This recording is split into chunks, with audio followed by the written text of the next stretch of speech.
Assalamualaikum warahmatullahi wabarakatuh. Saya Muhammad Imel Lokman bin Murad. Nombor metrik 15DET 21F1074. Hari ini saya akan membincangkan perancangan pembangunan ekonomi Malaysia di bawah rancangan Malaysia Pertama hingga rancangan Malaysia ke-11. Pengenalan. Rancangan Malaysia merupakan rancangan 5 tahun pembangunan kerajaan Malaysia. Rancangan 5 tahun ini merupakan kesan peninggalan zaman pemerintahan British di Tanah Melayu selepas Perang Dunia Kedua. Rancangan 5 tahun bermula dengan rancangan Malaya Pertama, iaitu dari tahun 1956 hingga 1960. Selepas itu disambung dengan rancangan Malaysia Kedua dari tahun 1961 hingga 1965. Rancangan Malaysia Pertama. Rancangan Malaysia yang pertama adalah rancangan pembangunan ekonomi yang pertama dilaksanakan sesudah tertubuhnya Malaysia. Rancangan pembangunan ekonomi selama 5 tahun daripada 1966 hingga 1970 ini membabitkan seluruh Malaysia termasuk Sabah dan Sarawak. Objektif RMK1 adalah untuk menjaga kebajikan seluruh rakyat dan meninggikan taraf hidup kawasan luar bandar maupun bandar, terutamanya di kalangan mereka yang berpendapatan rendah. Rancangan Malaysia Kedua 1971 hingga 1975 merupakan satu rancangan pembangunan ekonomi yang diperkenalkan oleh kerajaan Malaysia dengan sasaran melaksanakan dasar ekonomi baru. Tujuan rancangan ini diwujudkan adalah untuk menyusun semula masyarakat dan mengurangkan penguasaan kaum Cina dan orang-orang asing dalam sektor ekonomi,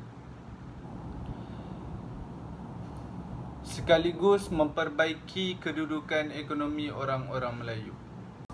Rancangan Malaysia Ketiga RMK3 dijalankan dalam tahun 1976 hingga tahun 1980.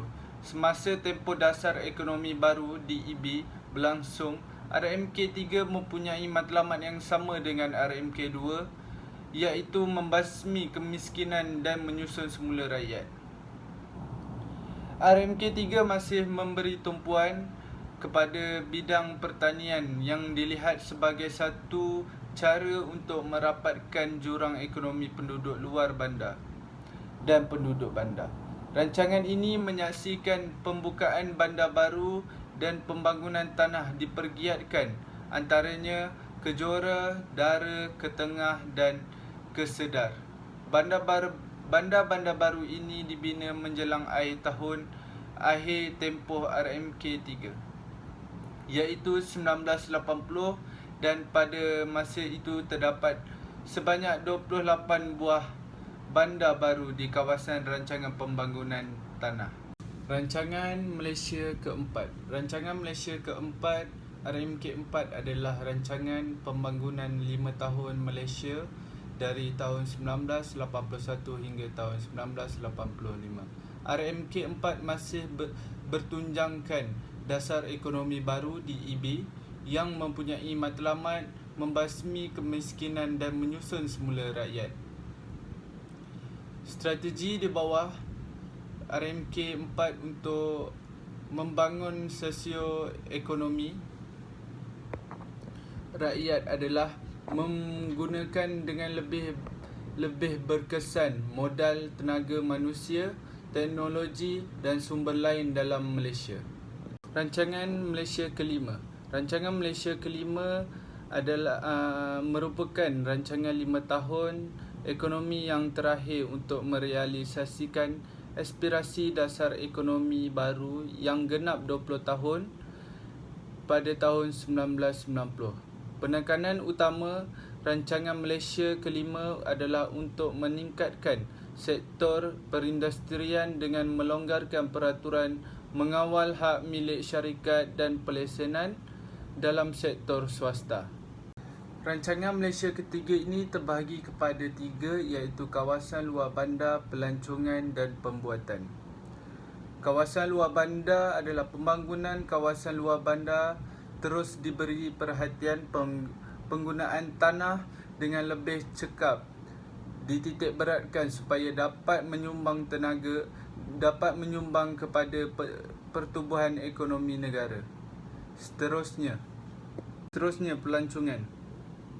Sektor pelancongan menjadi perusahaan yang penting dalam tempoh rancangan Malaysia kelima, penubuhan perbandanan pelancongan Malaysia, merancak lagi industri pelancongan, terutamanya dengan pelancaran tahun melawat Malaysia pada tahun 1990. Seterusnya, pembuatan. Sektor pembuatan ini di Malaysia juga telah dinaik taraf oleh kerajaan, di mana telah memperkenalkan pembuatan kereta berjenama Malaysia yang telah bertapak di Malaysia selama dari tahun 9 Julai 1985. Tercetus idea Tun Dr. Mahathir Mohamad pada tahun 1979 untuk menjadi pembuat kereta nasional bagi membantu meningkatkan perindustrian Malaysia. Rancangan Malaysia ke-6.